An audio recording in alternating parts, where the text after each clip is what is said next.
Sa sapatos, fresh ang mga kicks. Sneaker game ay matindi, walang halong tricks. Mula sa box hanggang sa kalsada, pormang astig. Sa bawat hakbang, atensyon ay kinukumbig. FB o YouTube man, lagi naka-up.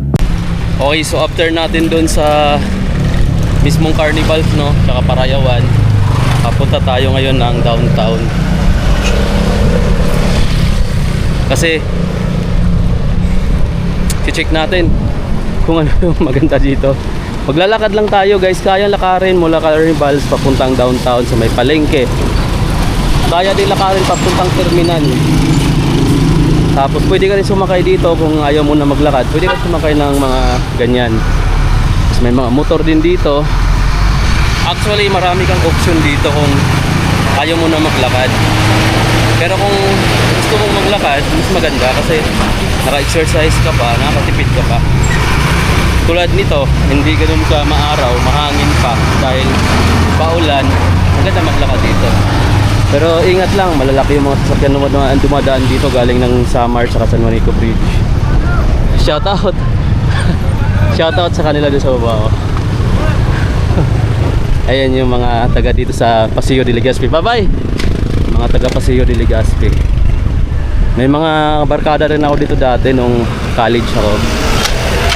Yan, ito yung natitira dun ng Yolanda guys. Marami yan sila dito. Pero marami din namatay dito sa part na to nung nag-Yolanda kasi yung barko mula dun sa pier dinala dun sa bundok. Kaya yung iba hindi na pinabalik ng city government. Ganda pa naman ang lugar nila. Malapit sa dagat, malapit sa palengke. Ito pala yung Peak section na yan. Renovate siya ngayon. Parang nilipat mo lang sila dun sa gilid. Ayan o. So kapag bibili ka ng isda, tapos dito naman mga karne, yun sa tapat, diba? Tapos dito prutas sa kagulay pa rin yung kinitinda rito.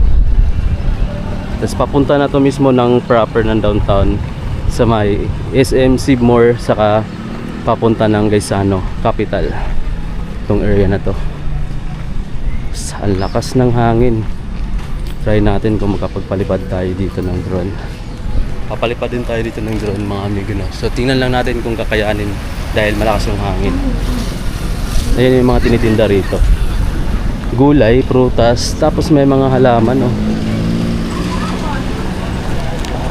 Galing tayo kanina dun sa may Carnivals, no? Tapos nandito na tayo, dumaan tayo ng public market. Nandito pa rin naman tayo sa public market pero malapit na tayo sa mismong downtown sa may SM Sibmore. Ito pala guys yung ano, yung lugar na to. Sobrang ganda tingnan mula dito, oh. Andyan yung Gaisano Capital, yung unang branch ng McDo na magbubukas na. Tapos ayun naman yung Sibmore. Tapos ito yung trending na building na hindi natapos-tapos hanggang ngayon. Parang malapit na rin siya matibag. Ganda dito yung view, oh. Tapos ayan yung court, doon yung Samar area. Mula dito pala makikita mo yung San Juanico Bridge doon, eh. Tapos maraming mga bangka na malalaki na nakaahon dito sa gilid. Tapos yung dagat dito, medyo may amoy pero wala masyadong basura, no? Meron lang isang ano, kawayan. Tapos ayan, no, may mga bangkang maliliit na may mga tindang pinya. Kung gusto kang bumili dito ng mga fresh na prutas, ayan, no, guys, try natin magtanong mamaya kung magkano. Diyan ako bumibili ng karaan, 75 pesos. Ganda. Ganda ng view mga amigo ng ano, ng Tacloban City. Ayun. Yeah. John Vergara on the mic, sneakers, travel, food. Alamin ng kwento. Let's go. Tingin sa sapatos, fresh ang mga kicks. Sneaker game ay matindi, walang halong tricks. Mula sa box hanggang sa kalsada, pormang astig. Sa bawat hakbang, atensyon ay kinukumbig. FB o YouTube man, lagi naka-update sa mga bagong release, hindi na lalate. John Vergara, ang boses ng kalsada. Sa sneakers at biyahe, siya ang bida. Pagkain na masarap, ating lalasapin. John Vergara, kwento'y abangan natin. Ibad sa malayo, travel goals ay abot tanaw. Sa bawat destinasyon, ganda ay umaapaw. Tikim dito, tikim doon, food trip ay busog. Sa bawat vlog at post, internet ay nayayanig. Hindi lang ito basta lifestyle, ito ay sining.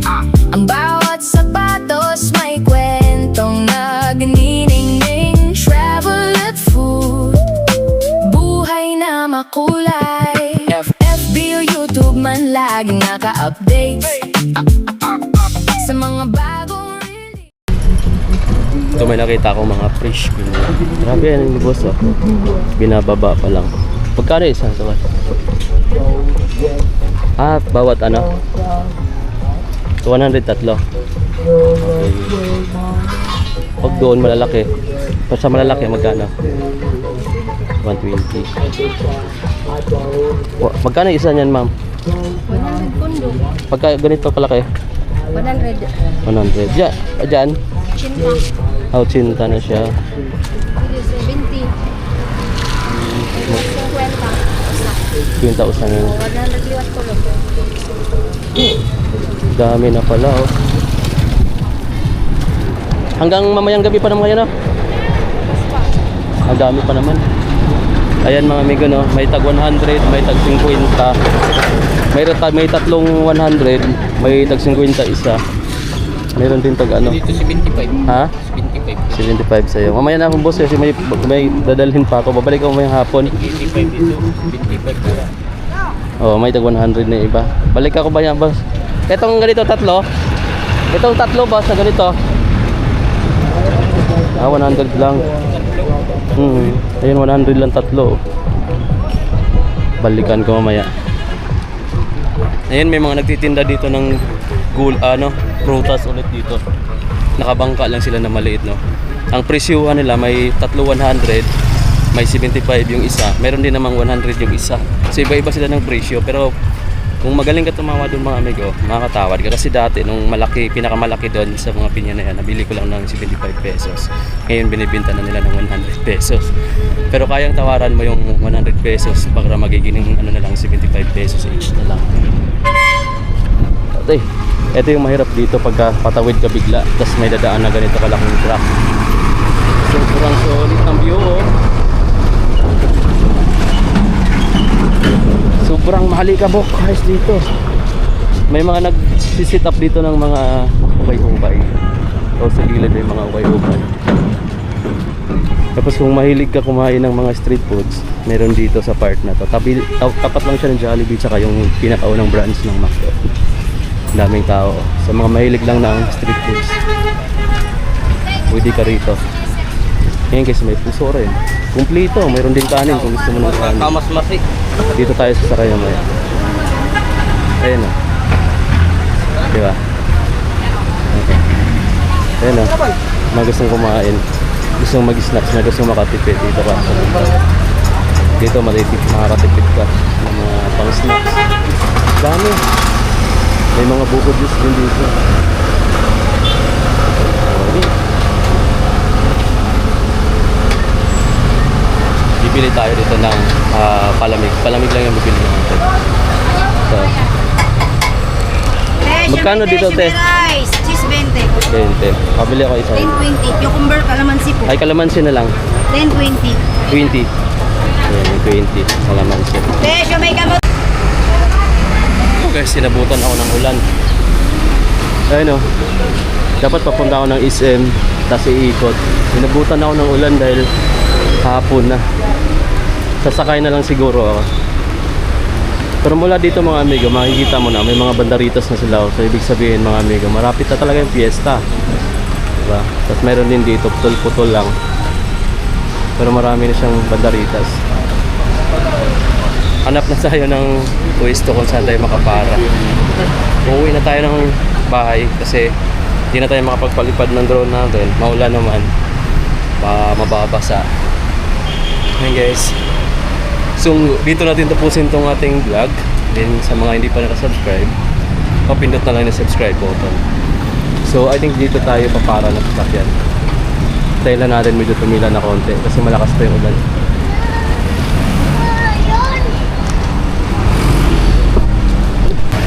timing pala, may nakita ko dito Isnaka na bakery.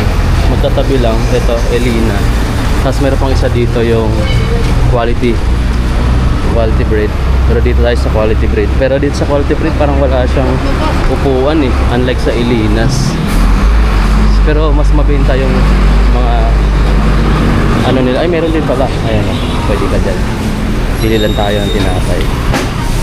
May cakes din pala sila, ng mga cakes. Ayan, mas maraming tao dito kumpara sa kabila. Daming choice. Dito tayo, kain tayo ng tinapay. Dahil maulan pa sa labas, tambay muna tayo dito sa quality bread. Kain tayo muna ng bread. Kaya yung bread na nabili natin. Daming mga bread dito. Ang dami din mga mga bumibili. Mas maganda kasi yung lasa ng bread dito sa quality bread. Yung mga tinapay dito, quality. Kasi naka-quality bread yung pangat ng gusto. Munay yung sa mga mabenta nila, munay. Magsupaw din sila oh. Ito yung binili natin, munay sa itong roll, cheese roll. Kami pa, kaming tao. Malakas yung ulan sa labas, ambon. Kain muna tayo, tinapay.